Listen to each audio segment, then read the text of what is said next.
ओम शांति। आज का दिन और आज की रात दोनों ही निराली है, बहुत महत्वपूर्ण भी है और सुंदर प्रतीकात्मक भी है। नवरात्रि के 9 दिन शिव शक्तियों ने, देवियों ने माँ का स्वरूप बनकर, शक्ति स्वरूप बनकर मानव जाति में छाए हुए अंधकार को दूर करने और रोशनी लाने के लिए इस धरती पर अवतरण किया। मनुष्य आत्माओं को, भक्त आत्माओं को, परमात्मा शिव के संतानों को शक्तियों से अपनी तरह वरदान देकर सुसज्जित किया और उन देवियों ने सभी आत्माओं को रावण, विकार, विकृतियाँ, बुराइयों, नकारात्मक के अंधकार से भी मुक्ति दिलाई।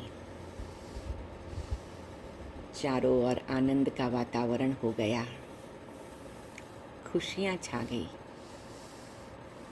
और नवरात्रि का अंतिम पहर शरद पूर्णिमा के रूप में मनाते हैं कि जहाँ पर सब प्रकार की विकृतियों की आग खत्म होकर एक सुंदर शीतलता का वातावरण तैयार हुआ है। शरद ऋतु की शुरुआत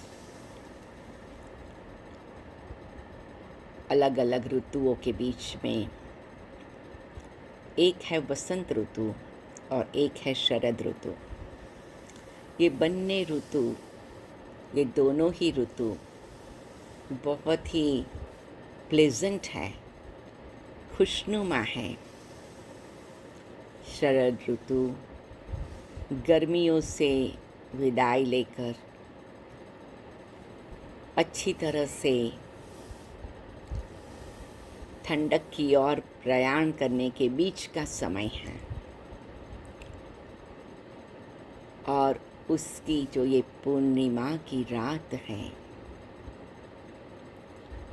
जिसके लिए भागवत में गायन है, कृष्ण ने गोपियों के साथ रास किया, जिसको कहा गया ये आत्मा परमात्मा का मिलन है, ये महारास है। हमारे शास्त्र भी कितनी सुंदर प्रमाण हमें देते हैं। वो पूर्णिमा का रात, पूर्णिमा का चांद शीतलता बरसाता है, इतना तेजस्वी होता है। तो कहते हैं कि अगर आपको सुई की नोक में धागा डालना हो तो डाल सकते हो। पूर्णिमा संपूर्ण चंद्रमा का यादगार, जिसको कहते 16 कला से चांद खिल उठा है और अपनी चांदनी, अपनी शीतल रोशनी बरसा रहा है। ये किसका यादगार है?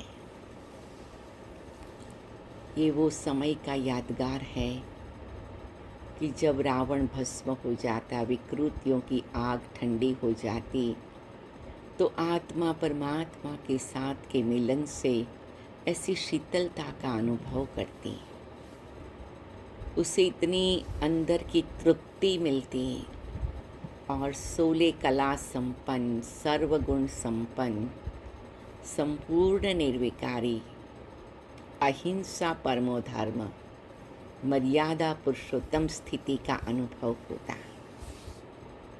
तो यह वही समय है, हम सभी उस परमात्मा को अपने दिल में बसाते हैं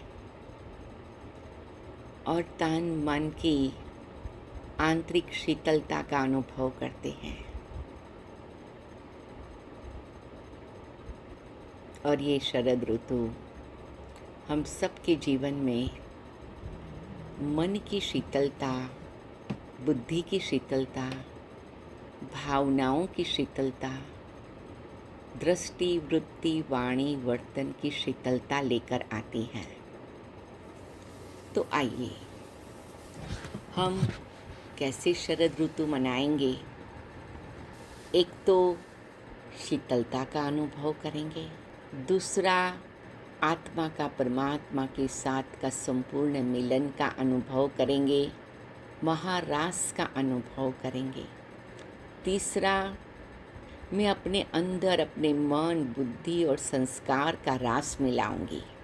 क्योंकि कभी कभी हमारा मन एक बात कहता, बुद्धि दूसरी बात कहती, हमारा स्वभाव तीसरा कुछ करना चाहता, लेकिन नहीं, हम उसकी रास मिलाएंगे, उसको एक रस बना देंगे। और चौथा, हम जिसके भी साथ रहते हैं उसके साथ हमारे संबंध शीतलतापूर्ण हो जाए और उसके साथ भी हम रास करें, एक प्रकार की हार्मनी आ जाए, एक प्रकार का एक्सेप्टेंस आ जाए और मिलजुल करके चलना और चलाना, हाथ को भी और पैर को भी, और एक ऐसा सुंदर वातावरण बनाना। तो लौकिक परिवार, अलौकिक परिवार हम रास करेंगे। इसीलिए राधे कृष्ण ने भी अकेला रास नहीं किया है। एक एक गोपी ने अनुभव किया कि मेरे साथ कृष्ण है और सब ने मिलके रास किया। ऐसे हम सभी आत्माएं भी एक दूसरे के साथ मिलकर परमात्मा को साथ में रखें, उनको बीच में रखें, तो एक दूसरे के प्रति की संभावना, एक दूसरे के प्रति की स्वीकृति, एक्सेप्टेंस, और फिर हार्मनी से एक दूसरे के साथ रास करना इजी हो जाएगा। तो आइए हम सभी साइलेंस में बैठ जाएं और मन ही मन ये शरद पूनम की सुंदर रात्रि का आनंद लें।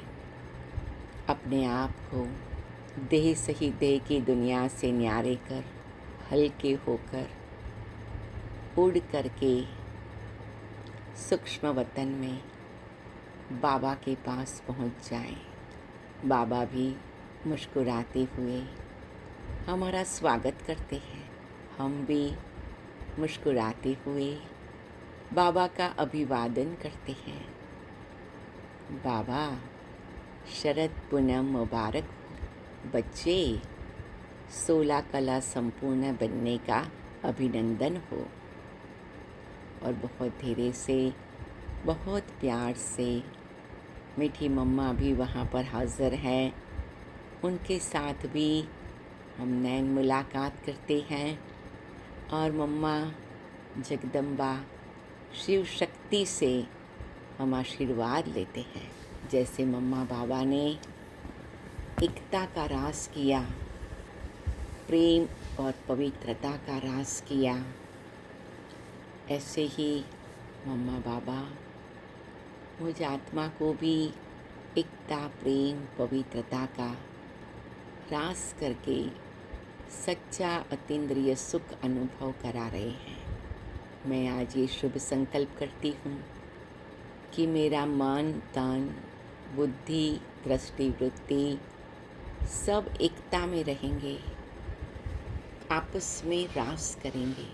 एक एक आत्मा के साथ मीठा बाबा है, तो हम सभी मिलकर बाबा के साथ रास करते करते एक दूसरे के साथ भी वही प्यार का रास कर रहे हैं।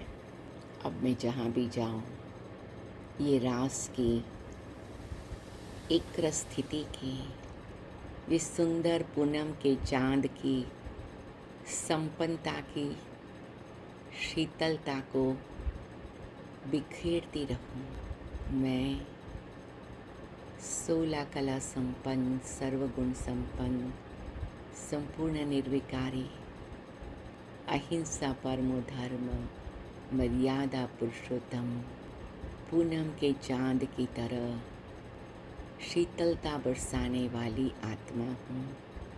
एकदम साइलेंस में ये अनुभव करते हैं। बाबा मम्मा के साथ रास करते हैं। ये अव्यक्ति रास, ये महान ते महान परमात्मा के साथ का संगम युग पर साक्षात मिलन का महारास है। और ये रास करते करते मैं बिंदी बन जाती हूँ और मैं उड़ करके परम धाम चली जाती हूँ। और वहाँ बिंदु बनकर बिंदु बाबा में अशरीरी बनकर अशरीरी बाबा में समा जाती हूँ। विदेही बन गई मैं। प्रेम के सागर ने मुझे प्रेम मूर्त बना दिया, प्रेम स्वरूप बना दिया। मेरी आत्मा में ऐसी गुण और शक्तियाँ भर दी जो सतयुगी संस्कार हैं वो जागृत हो गए। अनादि संस्कार के साथ आदि संस्कार, संपन्नता के संस्कार, एक मत, एकता के, आपस के मिलनसार स्वभाव के संस्कार, मेरा सारा पुरानापन चला गया। मेरे मतभेद के संस्कार खत्म हो गए। मेरे तेरे मेरे के संस्कार जल के भस्म हो गए। मेरे ऊंच नीच के संस्कार खलास हो गए। सब कुछ एकदम बिंदु बन गई मैं देख रही हूँ मेरा पुरानापन कैसे बाष्पीभवन हो गया है। मैं मीठे बाबा आप में समा गई हूँ और एकदम ऊपर, एकदम दूर, एकदम लाल प्रकाश में डूब गई हूँ। मेरा नया स्वरूप मुझे बहुत मीठा लग रहा है, प्यारा लग रहा है। मैं इसी स्वरूप में रहूँगी। मैं प्रेम के सागर की प्रेम मूर्त, मैं स्वर्ग की स्थापना करने वाले स्वर्ग के रचयिता की पहली रचना, स्वर्गीय संस्कार से भरपूर रचना। ओम शांति। मैं प्यारे बाबा के साथ वापस सूक्ष्म वतन में आती हूँ। वहाँ से बाबा से सब प्रकार की एकता के वरदान लेकर बाबा कहते, बच्चे तुम मेरी स्वर्ग की स्थापना की मदद करने वाले श्रेष्ठ दैवी आत्माएं हो। रास करो और रास कराओ, महारास की तैयारी करो। यही महारास का समय है। सभी आत्माओं को वो अनुभव कराओ। जी बाबा, मैं अपने स्थान पर वापस आती हूँ। चारों ओर उस संपूर्ण चंद्रमा की रोशनी की शीतलता को अनुभव करती हूँ और पूरे विश्व के ग्लोब पर भी बाबा की ये सुंदर चांदनी की रोशनी है और ये निराला महारास है, महसूस करती हूँ। और धीरे धीरे मैं ये शुभ संकल्प करती हूँ कि मैं जहाँ भी रहूँ, जिसके भी साथ रहूँ, मैं ये सुंदर आनंदमय रास करती रहूँ। ओम शांति, ओम शांति। सभी को शरद पूनम की मुबारक अभिनंदन। ओम शांति।